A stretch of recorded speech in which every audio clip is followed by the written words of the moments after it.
പടിഞ്ഞാറങ്ങാടി ഇനി വിലക്കുറവിന്റെ വലിയ അങ്ങാടി Almiya hyper market and electronics Padinjarangadi.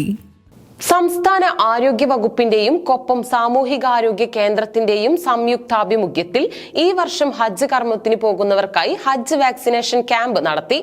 സംസ്ഥാന ആരോഗ്യ വകുപ്പിന്റെയും കൊപ്പം സാമൂഹികാരോഗ്യ കേന്ദ്രത്തിന്റെയും സംയുക്താഭിമുഖ്യത്തിൽ ഈ വർഷം ഹജ്ജ് കർമ്മത്തിന് പോകുന്നവർക്കായി സുമംഗലി ഓഡിറ്റോറിയത്തിൽ വെച്ച് ഹജ്ജ് വാക്സിനേഷൻ ക്യാമ്പ് സംഘടിപ്പിച്ചു. ക്യാമ്പിൽ പട്ടാമ്പി MLAയും സംസ്ഥാന ഹജ്ജ് കമ്മിറ്റി അംഗവുമായ മുഹമ്മദ് മുഹസിൻ പങ്കെടുത്ത് സംസാരിച്ചു. നമുക്ക് പട്ടാമ്പിയിൽ ഒരു സെന്റർ മാത്രമാണ് ഉണ്ടായിരുന്നത്.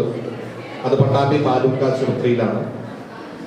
എന്നാൽ 500-ലധികം വരുന്ന ആളുകളുടെ വാക്സിനേഷൻ അവിടെ ചെയ്യുമ്പോൾ അത് ഹാജിമാർക്ക് വലിയ ബുദ്ധിമുട്ടുണ്ടാക്കും എന്ന് തിരിച്ചറിഞ്ഞ് പുതിയൊരു സെന്റർ കൂടി കൊപ്പം സാമൂഹിക ആരോഗ്യ കേന്ദ്രത്തിനോട് ചേർന്ന് കേന്ദ്രത്തിന്റെ കീഴിൽ ഇവിടെ ആരംഭിച്ചിരിക്കുകയാണ്. ഇവിടുത്തെ സൂപ്രണ്ട്, അതുപോലെ തന്നെ നമ്മുടെ വിളയൂരിലെ മെഡിക്കൽ ഓഫീസർ, നമ്മുടെ HI എല്ലാവരും അതുമായി ബന്ധപ്പെട്ട് വലിയ പ്രവർത്തനങ്ങളാണ് ഈ ക്യാമ്പ് നന്നായി നടത്തുന്നതിന് വേണ്ടി പ്രവർത്തിച്ചത്. കൊപ്പം പഞ്ചായത്ത് പ്രസിഡന്റും അതുപോലെ വിളയൂർ പഞ്ചായത്ത് പ്രസിഡന്റും ഒക്കെ ഇതുമായി ബന്ധപ്പെട്ട സൗകര്യങ്ങൾ ഒരുക്കുന്നതിൽ നല്ല പങ്ക് വഹിച്ചിട്ടുണ്ട്. അവരെയൊക്കെ ഈ ഘട്ടത്തിൽ അവരോടൊക്കെ നന്ദി അറിയിക്കുകയാണ്. കേരള സംസ്ഥാന ഹജ്ജ് കമ്മിറ്റി, കേന്ദ്ര ഹജ്ജ് കമ്മിറ്റി, ഈ ഹജ്ജ് കമ്മിറ്റികൾ മുഖേന സർക്കാർ തലത്തിൽ ഹജ്ജിന് പോകുന്നത് ഏതാണ്ട് 18,000-ഓളം ആളുകളാണ്.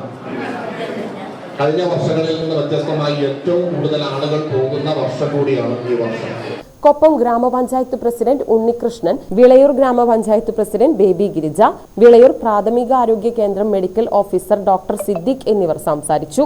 കൊപ്പം സാമൂഹികാരോഗ്യ കേന്ദ്രം medical officer doctor Leena Kumari വിഷയാവതരണം നടത്തി.